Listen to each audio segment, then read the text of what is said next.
অসম সাহিত্য সভাৰ বৰনগৰ শাখা সাহিত্য সভাৰ ফালৰ পৰা ভাষা গৌৰৱ দিৱস উপলক্ষে গ্ৰন্থ উন্মোচনী সভা। বৰপেটা জিলাৰ সৰভোগ শাখা সাহিত্য সভাৰ ফালৰ পৰা ভাষা গৌৰৱ দিৱস উপলক্ষে মহাপ্ৰভু শ্ৰী শ্ৰী গৰখীয়া গোসাঁইৰ জন্মস্থান শ্ৰী শ্ৰী মা তুলুলীয়া গোসাঁইৰ কাৰ্যালয়ত গ্ৰন্থ উন্মোচনী সভা এখন অনুষ্ঠিত হয়।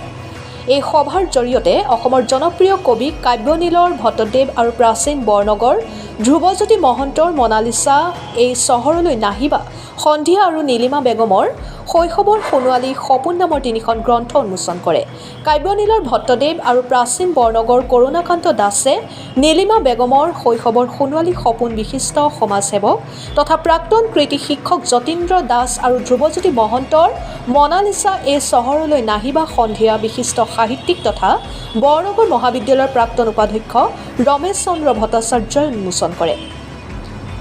সৰভোগৰ পৰা শহীদুল আলীৰ ৰিপৰ্ট, অৰুণোদয় আছাম। মনালিছা এই চহৰলৈ নাহিবা সন্ধিয়া এইখন আজিৰ সমাজৰ নৱপ্ৰজন্মৰ কাৰণে এখন দস্তাবেজ হিচাপত মই এইখনে থিয় দিব পাৰিব বুলি মোৰ বিশ্বাস। নৱপ্ৰজন্মৰ কাৰণে আৰু চলিত সমাজৰ সমস্ত শ্ৰেণীৰ সমস্ত বয়সৰ লোকৰ কাৰণে এই কিতাপখন মই ৰচনা কৰি পেলাই তেখেতসকলৰ হাতত তুলি দিব বিচাৰিছোঁ। ইয়াত অসমৰ মাটি পানী, ইয়াৰ নদীসমূহ, ইয়াৰ কৃষ্টি কলাসমূহ, ইয়াৰ ভাষা, ইয়াৰ সাহিত্য, ইয়াৰ দোৱান সকলো বস্তু সন্নিৱিষ্ট কৰা হৈছে। ইয়াত কাব্যিকতাৰ মাজেদি প্ৰতিটো কবিতাতে কিছুমান কাহিনী সন্নিৱিষ্ট কৰি মানুহৰ হৃদয়ংগম কৰিবৰ কাৰণে, ইয়াক সহজলভ্য কৰিবৰ কাৰণে চেষ্টা কৰা হৈছে আৰু এটা কবিতাৰ নতুন ধাৰাৰ সূচনা ই চলাই যাব পাৰিব বুলি মোৰ দৃঢ় বিশ্বাস। বিভিন্ন সময়ত দেখা পোৱা যায় যে কবি আৰু অকবিৰ মাজত এটা বিতৰ্কৰ সৃষ্টি হয়। তেখেতে আপুনি এজন কবি হিচাপে কি হ'ব? মই কবি হিচাপে ক'ব লাগিলে মই নিজেই নাভাবোঁ মই কবি, আৰু অকবি বুলি শব্দ এটা ইয়াতে প্ৰয়োগ হৈ আছে, কেতিয়াবা মই শুনিছোঁ।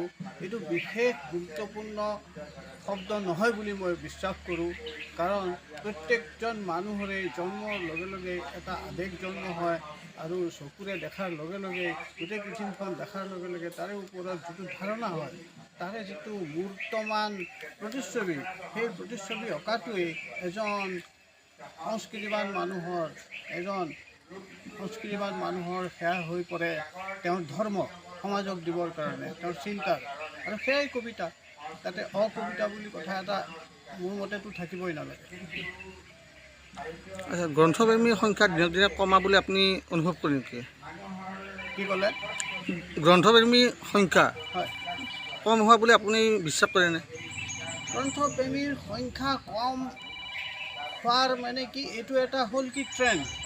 এতিয়া এইটো পৰিৱৰ্তনশীল সমাজ, আৰু ইয়াতে আপোনাৰ ছ'চিয়েল মিডিয়াৰ পৰা আদি কৰি বিভিন্ন ধৰণৰ ক্ৰিয়া ইয়াতে কাম কৰিছে, আৰু মানুহে ইনফৰ্মেশ্যন, এতিয়া মানুহে যোগাযোগ মানুহে বতাহত পায়।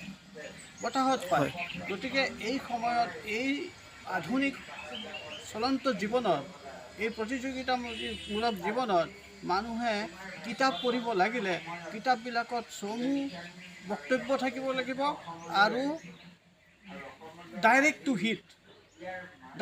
হিট কনচেপ্টত কবিতাও সৃষ্টি হ'ব লাগিব। তেতিয়াহ'লে মানুহৰ পাঠকৰ সংখ্যা আকৌ বাঢ়িব।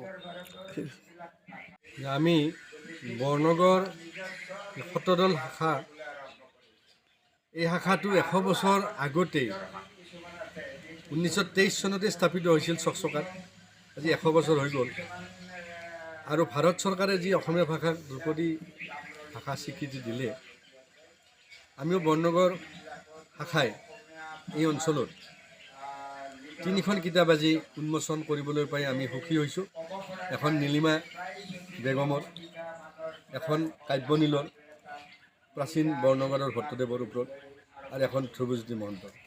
আমি ভাবোঁ যে নৱপ্ৰজন্মই অন্ততঃ এই যে কিতাপৰ প্ৰতি তেওঁলোকৰ যি দুৰ্বলতা বা কিতাপ ভালপোৱা বা কিতাপক জনজাগৰণৰ মাজত বা জনসাধাৰণৰ মাজত লৈ যোৱাৰ যিটো আঁচনি, গতিকে তাৰ ফলত অন্ততঃ নৱপ্ৰজন্মই আজিৰ যি ছ'চিয়েল মিডিয়াৰ যুগ অন্ততঃ ভাষাটো নমৰে, কিতাপ নমৰে আৰু বিশ্বত হয়তো এনেকৈয়ে কিতাপ চিৰস্মৰণীয় হৈ থাকিব।